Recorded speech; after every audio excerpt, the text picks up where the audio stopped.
Hi, welcome back to Weatherford Daze. We hope that you missed us this last week. We missed doing this, so it's good to be back, even though, as we were just discussing, I'm tired. Yeah, lots of stuff going on in the Weatherford house. We don't have to go into it, but it's a lot of good things, important things.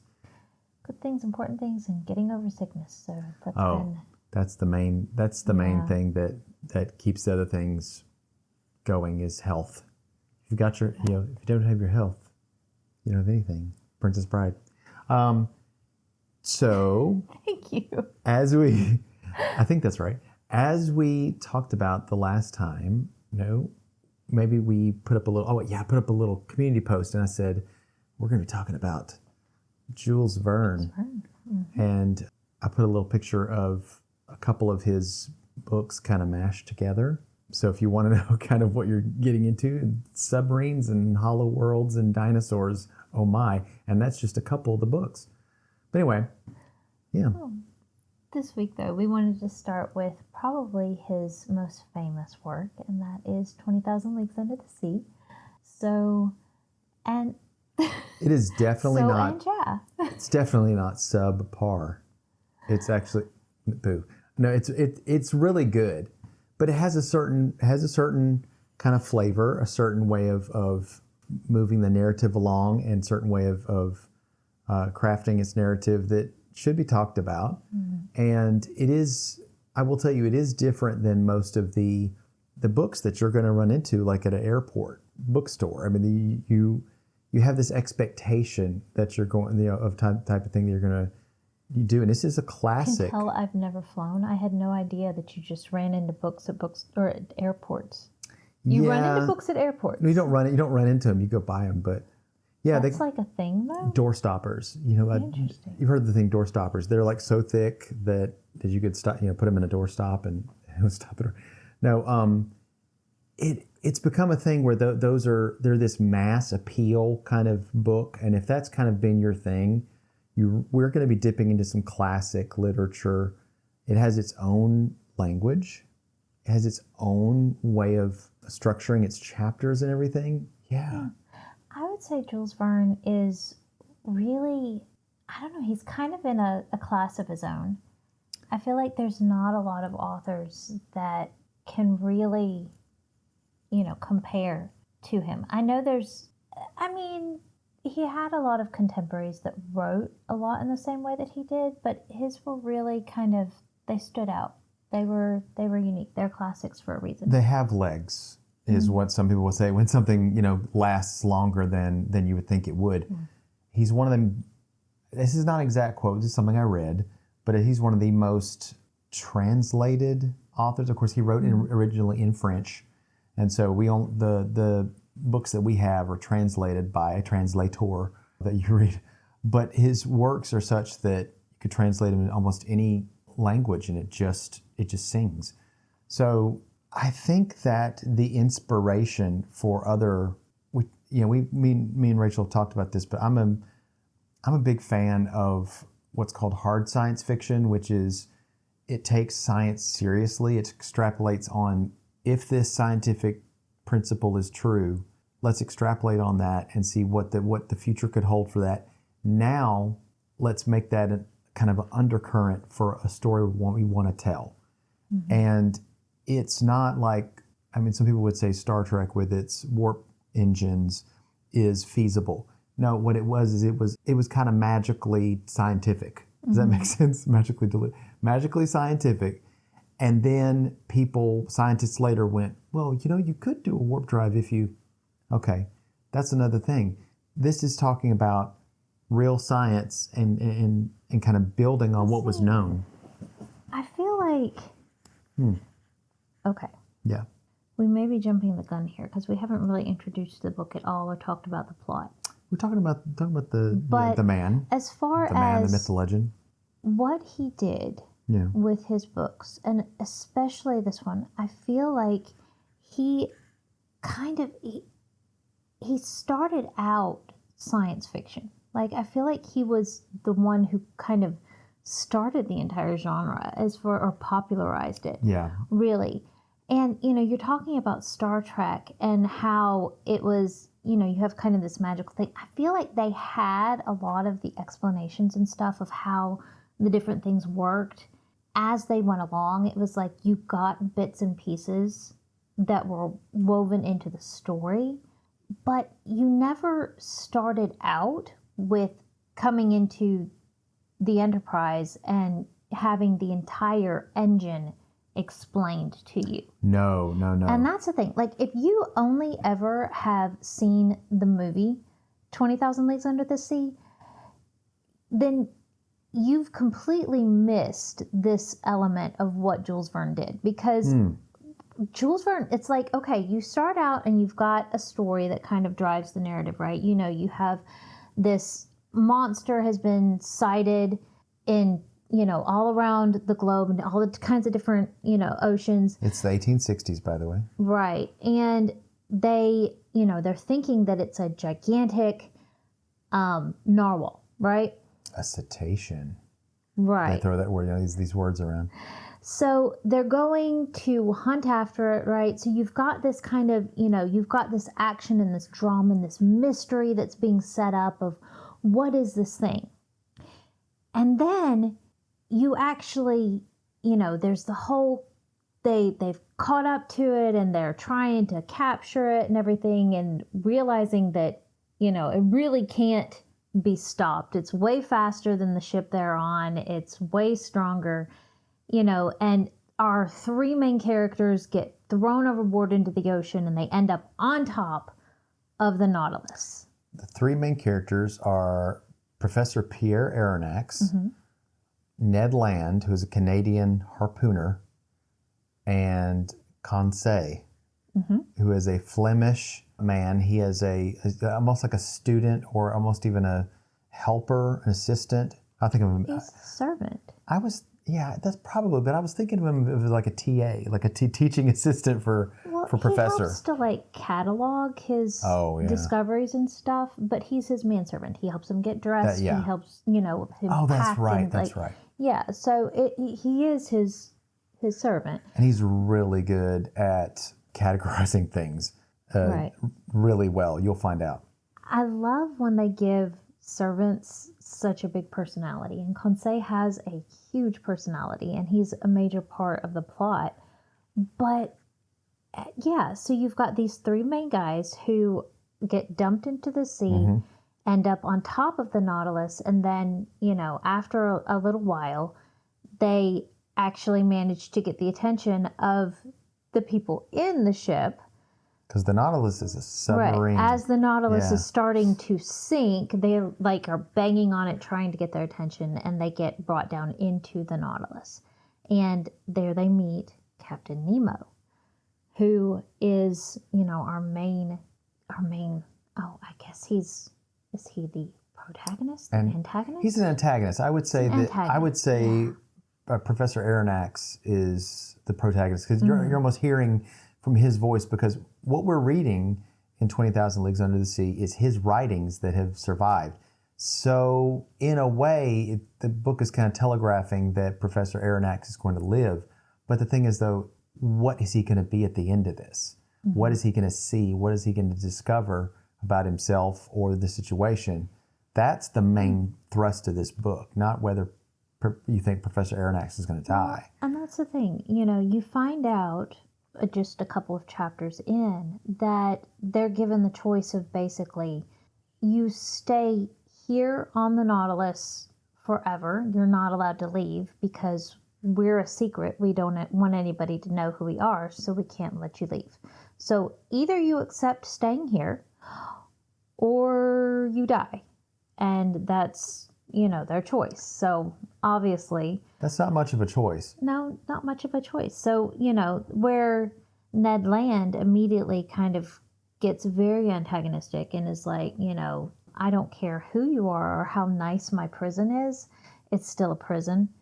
Whereas Professor Aronnax is more kind of, he's impressed, seduced yes, by the coolness of what he's seeing, of the opportunity to be able to be on this incredible ship, seeing Captain Nemo, getting to know who he is. It's because, Captain Nemo very quickly recognizes in Professor Aronnax kind of a kindred spirit. That's what I was going to say. Yeah, that he admires and can kind of see as his equal intellectually.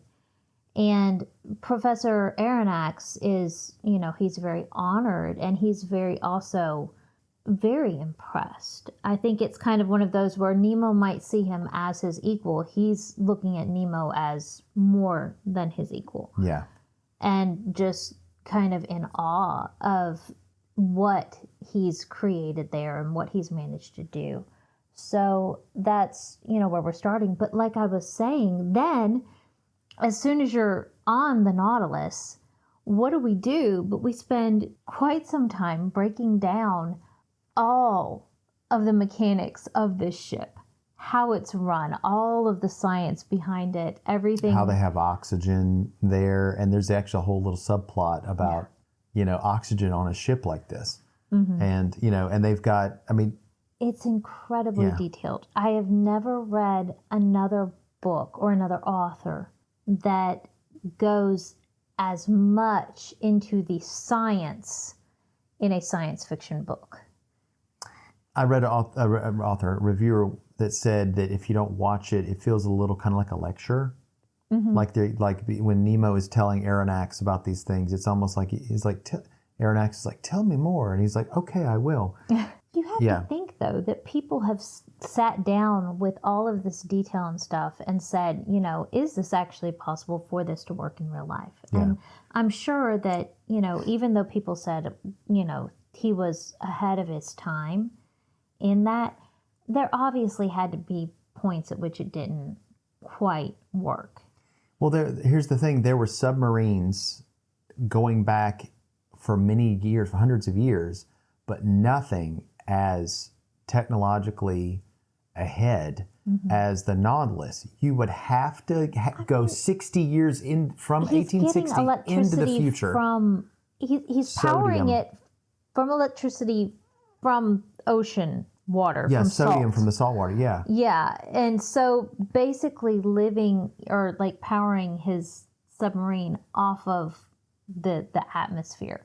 It would be basically like, for us saying that we could get food and water from air. Yeah. Which, I'm sure that if there were a book written was liquid hydrogen. There's people talk about liquid hydrogen, which is separating the hydrogen from water. Think how exciting that would be if somebody was like, had the entire process planned out for how we could do something like that. Yeah. Today. Like, that's what they were looking at back then. Well, this is what fascinates Jules Verne. This is what he likes. And if you look at why these books were written like they were, it was Jules Verne and his publisher had this idea for something called Extraordinary or Voyage Extraordinaire or Extraordinary Travels. Mm-hmm. And that's why you see from his earlier stuff like 5 Men in a Balloon, The Adventures of Captain Hatteras, I've never read those, and a couple of other ones, something about castaways that'll actually lead up. Okay, is this one of the first cinematic or literary universes? That's a big thing we could talk about, but because we right now are inundated with cinematic universes. Everybody wants to do one because Marvel guys did, and they were like, wow, it made so much money. And everybody and their mom wants to do a cinematic universe, but it's been done literarily, but not to the extent that somebody like, I think probably Edgar Rice Burroughs maybe dipped into that, but Verne did it before because there's little Easter eggs and nods that he puts in his different books to other books. A character that he mentions, oh, that was that guy from that other book. That's what we deal with the Marvel TV shows and movies right now, and he was doing it way before then. Mm-hmm. And I find that fascinating. These are travelogues. These books do move. They go from place to place, real locations, sometimes not entirely truthful things. There's not a rock tunnel that you could do underneath the Red Sea and the Suez. there's a part in the book where there's not a way to do it, but he makes it work. You actually believe, people actually believe, that could work because it's believable. It's just extrapolations on science and going, you go, of course. Yeah. And that, but it's still ahead of its time. I really do think that, as much as people focus on the science of Jules Verne, there's something to be said for his fiction too. I think that he was really masterful in the way that he wrote, in the wonderful stories that we got along with it, the character development, that just the descriptions of the locations and animals. Mm-hmm. It's just really good. I mean, if you were like me when you were young and you loved flipping through a National Geographic, and you were like, this needs some more plot. There you go. Mm-hmm. Verne is like plot and characterization and description and National Geographic together, and it's just it's a potent combination. You feel like you're really exploring and discovering these undiscovered places on our planet. He takes us 20,000 leagues under the sea. I mean, he takes us to the center of the earth. He takes us, just to the moon. Yeah. To these really, just unknown places where you can just let your imagination go wild. It's the what ifs, what if we actually could go there and do this and explore? And I love that. And the richness and the beauty of his descriptions are just really incredible. And yet, that's not all. It's like, yes, he wrote these wonderful descriptions. He wrote these wonderful, the science behind it is just really cool. And then also we managed to get these really intricate, interesting characters. Lots of development. You get little nuggets as you go. We were talking about Captain Nemo. But that's the thing. You get little bread Nemo crumbs. And the mystery of who he is and where he came from and what happened to, make him who he is. Like, the character arc of Nemo is hugely important to this book. And to me, I think that's the most... And there's still some mysteries left. Yeah.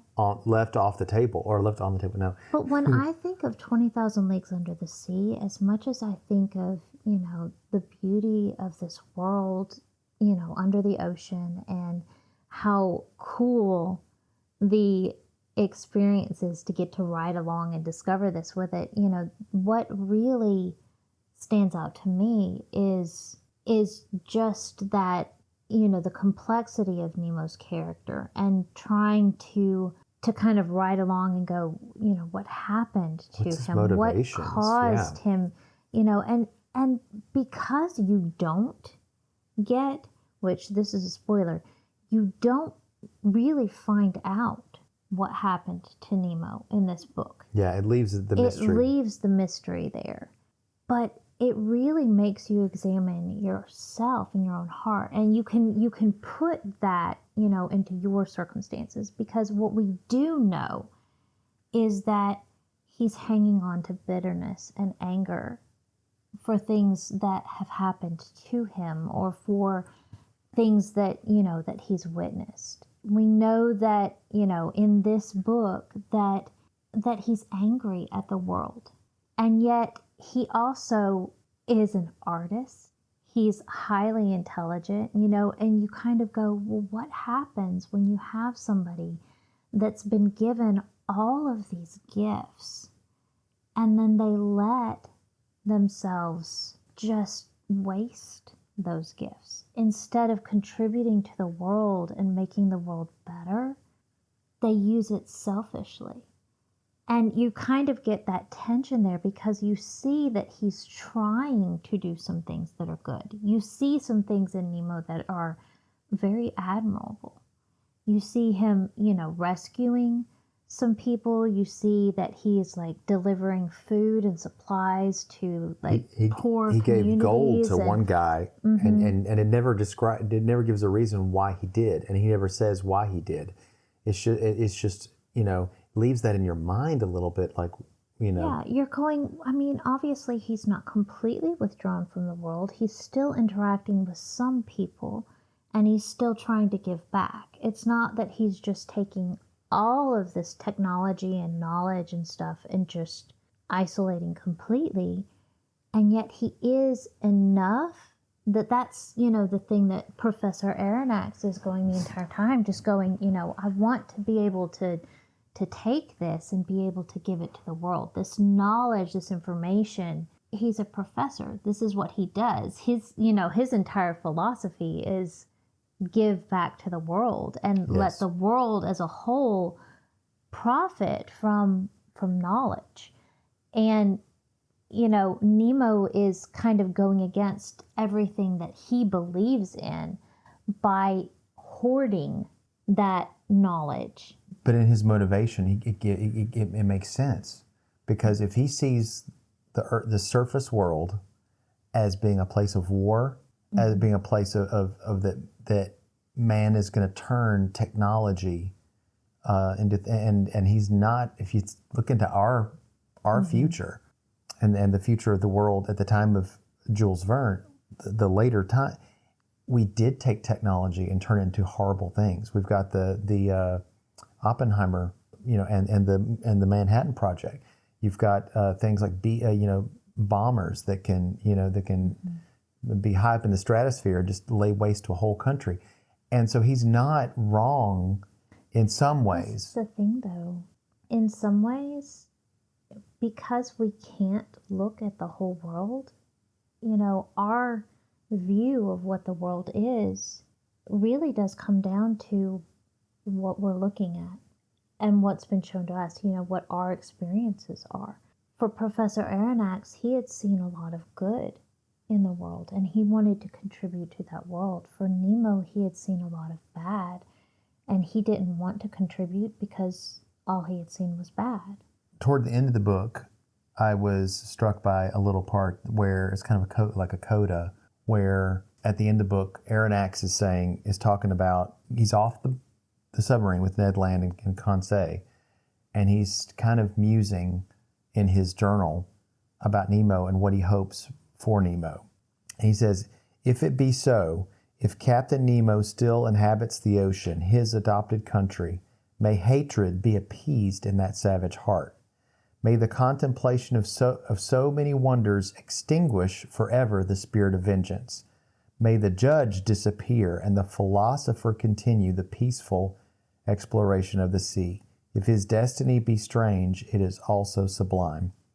And of course, he also quotes Ecclesiastes at the end about the deep and who can measure it. And he says that only two men truly can, Nemo and I. So what he means is that it means that he wants to see that philosopher in Nemo flourish and not the avenger. Because remember, there's a ship that he talks about toward the end. He talks about some kind of Spanish thing, whatever. And he says, that this ship that has sunk, and it says, its name is the Avenger. And he even says, I am the Avenger. He sees himself as that. And that's earlier in another episode we talked about superheroes and justice, and the dispensation or dispensing of justice, and we talked about vigilantes, and he does seem like kind of a vigilante in a way. He will kill 200 people on a ship to save 5,000, and he is weighing people's lives in the balance. And so I think that that's the juxtaposition, is you've got Aronnax and Nemo just kind of pitted against each other, with Ned Land in the middle, Mr. Freedom. And and all of them kind of play an important part in like bringing that balance to each other. I mean, Aronnax really, I think that if Ned Land hadn't been there, he would have been willing to keep going and keep pushing, because I can see his that. heart was to redeem Nemo. He saw so much good there that I think that he would have kept pushing even when Nemo basically went, no, you can't save me. And I think that Aronnax would have kept trying. And Ned Land, they're balancing out and going, no, we've got to save ourselves. That is still important, was what kind of pushed him in the end to escape. And there was also just kind of that moment of him going, I really can't. He sees something in Nemo toward the end that he's like, you know what? We can't do this anymore. Yeah. It's a bridge too far. Because at some point you become complicit in what another person is doing, Yeah. And I really do find that interesting just because of all of the romance books that I read. This is a scientific romance. That's actually what they used to call science fiction back in the day. But, it's not in this case a woman trying to save the man she loves or a man trying to save a woman that he loves. It's a man trying to save someone, another man that he admires. Yeah. That he genuinely sees something that could be redeemed. That the world so needs incredible more if it of was. him. The world needs more Nemos in the way that Aronnax saw him. Yeah. And he saw what he could be for the world. But it did come back to free will, Everybody has to make the choice for themselves whether they're going to be saved or not. Yeah. And in this case, actually, it's a tragedy because Nemo rejected that olive branch that Aronnax kind of was reaching out to him, and that chance to turn away from the bitterness and find healing for that. Nemo is a deeply scarred human being that needed, for all his brilliance, he needed therapy, Yeah. And he wouldn't accept it. Sometimes I think that is the problem with brilliant people, is they're so smart that they can't get over themselves or around, the problem that they're having that's causing too them smart for their own good, I think is a good phrase that could describe that element. I will tell you this, if you can get into the rhythm, if you can get into the language that Jules Verne writes in, there is something there. There is definitely something there for you. If hearing about different species of fish or different things like that, or ways that you can cook a meal or something like that, or descriptions of undersea vistas or whatever, you're like, if you can't go with that, then Jules Verne may not be the author for you. But if you can let that kind of wash over you and kind of let that, I guess that young person, I remember being a young person once who would go into the library and just go into different sections. They were reference books. You couldn't take them home, so you had to go read them there. So I would go there and open them up, these big, thick encyclopedia, and just pour over them. These books are called, that's by some people are called encyclopedic fiction. I heard somebody in a review call it that. And if there's something about you that kind of nerds out about that thing, that these books can really work for you. It is different than a lot of stuff that you'll have written now, and it's probably, I think it works to its advantage. I think it makes stuff that's written now kind of look like very fluffy. Well, or just real watery and runny, like Tasty Wheat. It's good for you. You're like, no, it's terrible. Yeah. I really do feel like Jules Verne kind of directly influenced where Star Trek went to, though. of having What- the exploration and the the science that's interwoven with the stories and the character development. It's in the opening of the original series, Space, the Final Frontier. These are the voyages of the starship, of the, let's name the ship, right? These are the voyages of, let's name this ship. I mean, think about this. If these are travelogue kind of fiction, traveling, moving, extraordinary voyages, what's more of an extraordinary voyage than a 5-year mission to explore strange new worlds, seek out new life and new civilizations? Originally, not to talk about this, but Gene Roddenberry originally said that it was Wagon Train to the Stars. He was using a travel mythos where we're going into new frontier, a place no one's ever been before. We're going to meet people. You know, are they going to be hostile to us, or can we make deals with them? Can we use diplomacy? This was Jules Verne, and whereas modern steampunk, which steampunk I think owes almost everything, I think, to Jules Verne, H.G. Wells, and Edgar Rice Burroughs, and people like that. But modern steampunk's very dystopian, kind of like it's technologically like bad. Like there's something kind of like, yeah, that's nice, but there's just all this smoke and smog in the air. And his steampunk is very optimistic. And no matter what we say, technology can have answers. Ingenuity and invention can have answers, can be good things. And I think that's kind of inspiring, and it kind of lifts you up a little bit and kind of goes, mankind can endure. And Jules Verne does not say there is no God. In fact, there's quite a few times in there that he says, he says our maker and things like that. So there's a belief in God. There's that technology and the things that God put in us, a mind and a brilliance and the hands to put it into action, that's God given.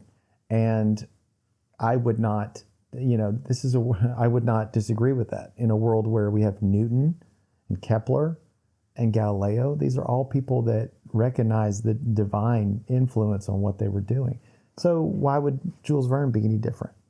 There's a lot of biblical allegory in the things that he talks about as well. But I think we're just kind of finding in going to things like, Jules Verne or H.G. Wells or Edgar Rice Burroughs, it's a little bit more of my wheelhouse, in terms of, not that I am expert in this at all. I'm just saying it speaks to me. There's something in me that, and it is a little bit different than the fiction that I read normally.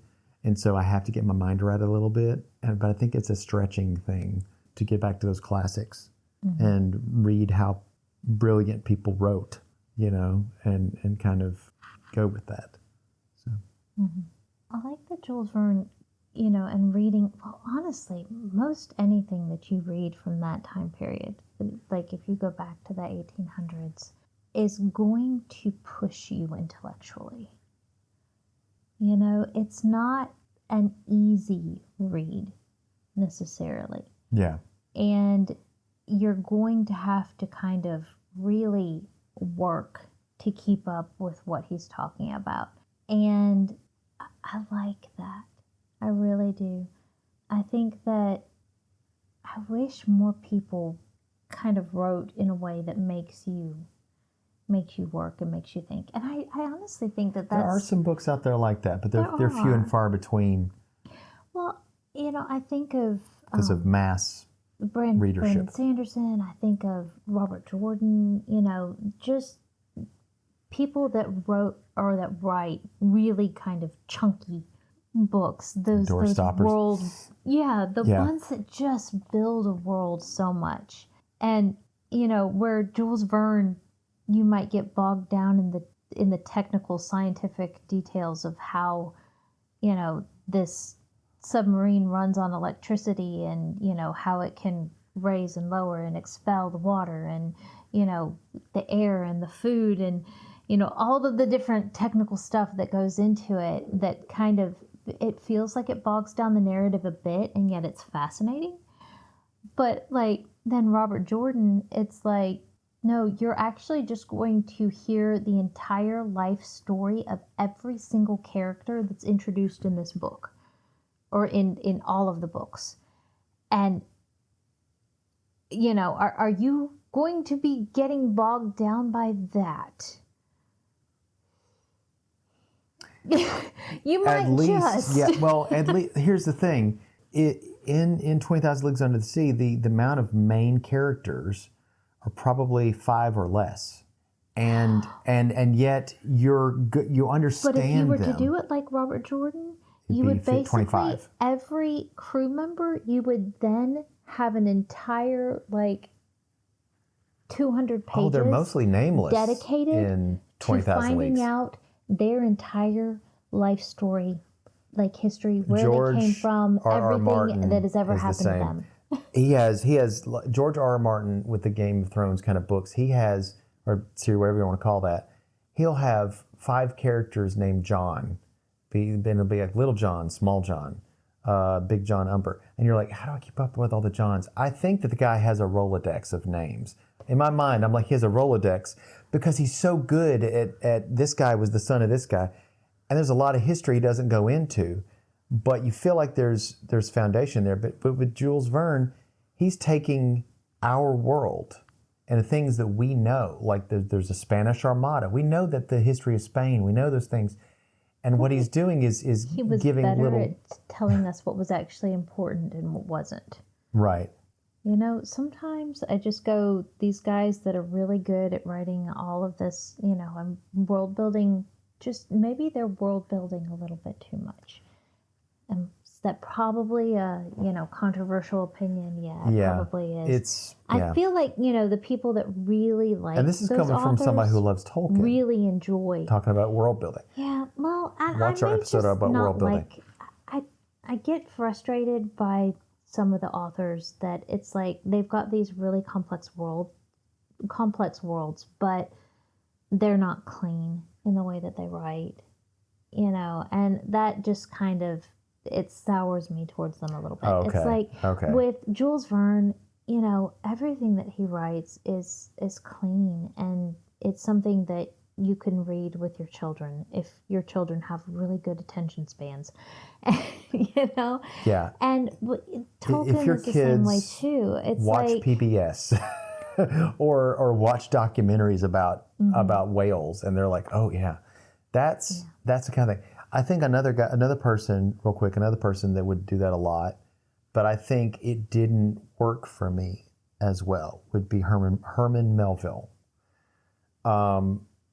I actually somebody actually told me that they told me what chapters there were where he goes into whaling, and he goes so deep into talking about how to whale and into whaling that it pulls me out of the narrative.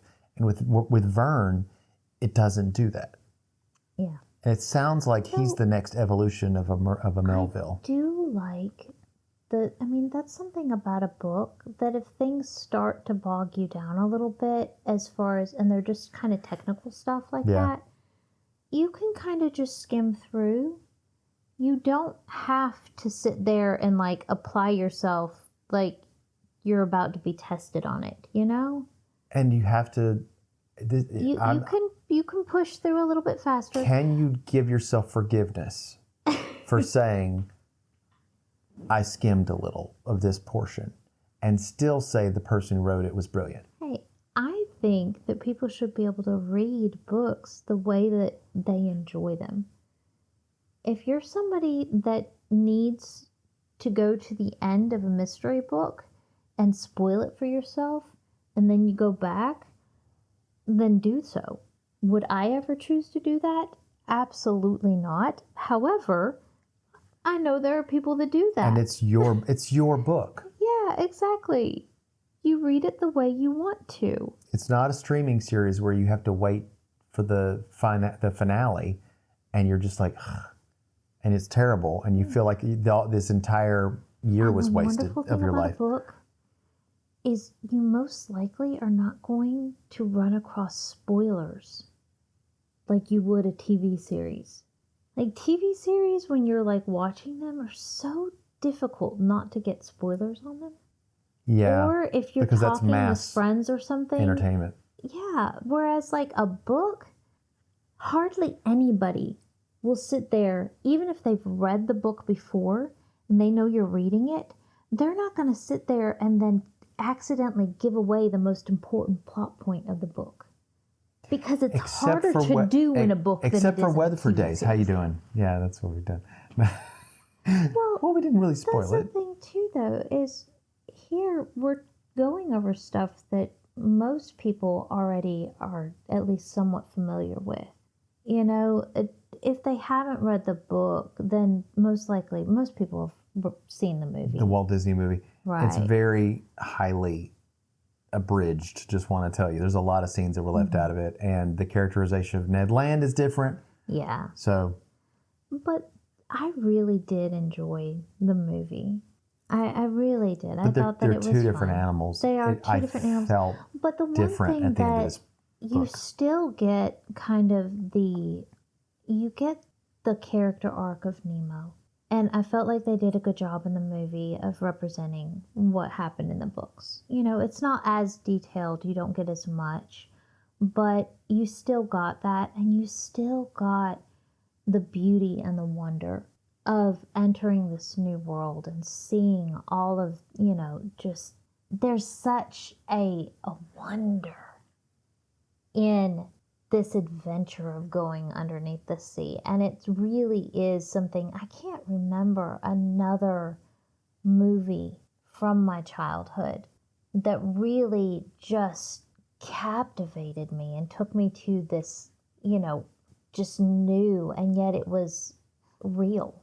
It made you want to get. It made you want to get in a submarine. Yeah, it really did. And then I thought about it some more, and my claustrophobia kicked in, and I went But and as I go longer in my years, I kind of find that I'm happy here on the terra firma. Thank you very much. I'll go to the ocean now and again, but it's kind of it can be a scary place. But for this book, it was very interesting to go there. I think I had mentioned to you before that the first book that I read by Jules Verne was actually Mysterious Island, which is kind of a sequel to 20,000 Leagues Under the Sea. Semi-sequel, yeah.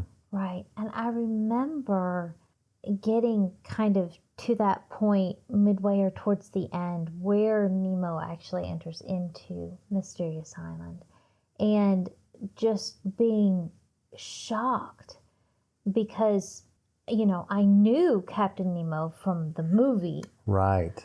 But, you know, I hadn't had the setup of reading the first book first and just really being like, oh my goodness, you know, this connects. This book that I just randomly picked up that I had no idea. It's kind of like it's got Tony Stark who walks out from there. You're like, wait a minute, that's Iron Man. What's he doing? You know, it's that kind of, like, you know, mythic character. That was a fun moment. And, you know, then, of course, after just really having enjoyed Mysterious Island so much, going back and, you know, picking up 20,000 Leagues Under the Sea and then Journey to the Center of the Earth and Around the World in 80 Days, it actually took me a little bit, probably my least favorite of all of those was Around the World in 80 Days. But again, I had watched the movie first before reading the book. And the book really is, for that one especially, is pretty different from the movie. Would you say it's better? It is. If you guys have been with us for 50 some odd episodes, you're going to pick up on a little phrase, and the book is better. It's always better. It's always better. That's a Rachelism. Rachel. I think a lot of people that really enjoy reading would agree with me on that typically the book is going to be better. I mean, you know, there's the rare. The adaptations that are really good appeal to me, even though they may not be exactly like the book. If they have something to tell and they have something of merit and they're done with high quality and they're done, you know, with honor of the original as best you can, then I enjoy them. But yeah, the book is they're always chasing. They're always chasing the book. You know, right now everybody is trying to find out what's the next Harry Potter, what's the next this, and, you know, so they can make money, not so they can, you know, have something quality. I actually was looking at, I don't know if this is true or not. It's one of those things, you know, you see on Facebook sometimes where people are like telling you something and you're like, you know, oh, that's really cool. And then you go, I wonder if that's actually true or not. You know, Facebook is like that sometimes. It's like you see if it's this social stuff media, it's and probably not. yeah. But it was saying that, you know, one of the reasons why it said that Tolkien did not like Disney, did not like Walt Disney. And, you know, Tolkien and Lewis went to see Snow White, is what this was saying. Mm-hmm. And that Tolkien had really disliked, but not so much just that, you know, it wasn't well done. He disliked on principle what Walt Disney's, what he was doing with fairy tales, in that he was kind of lessening them.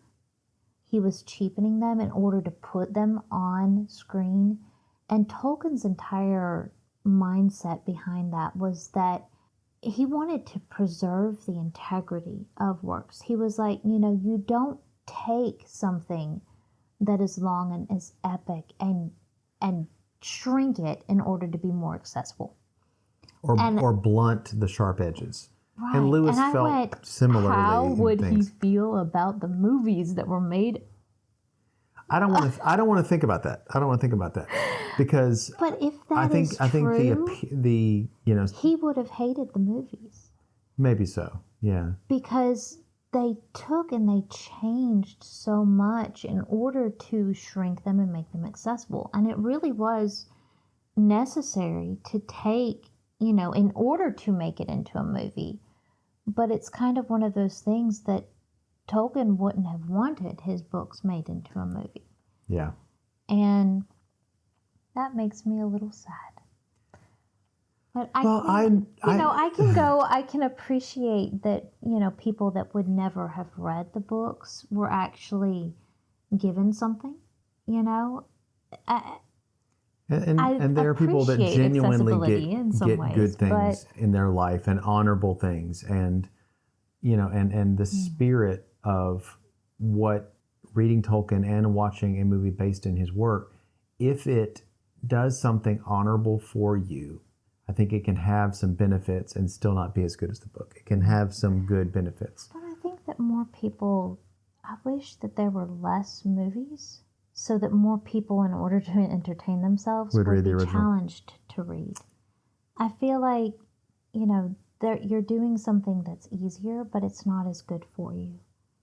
Yeah, challenge yourself and read, you know, read these books. Yeah, it's good. There's just something that we miss out on when we rely completely on the fast, and, you know, we don't need to Cliff Notes our lives. Take the time and read the book. It's good. But in the original French, mind you, if you're so inclined. No, I'm kidding.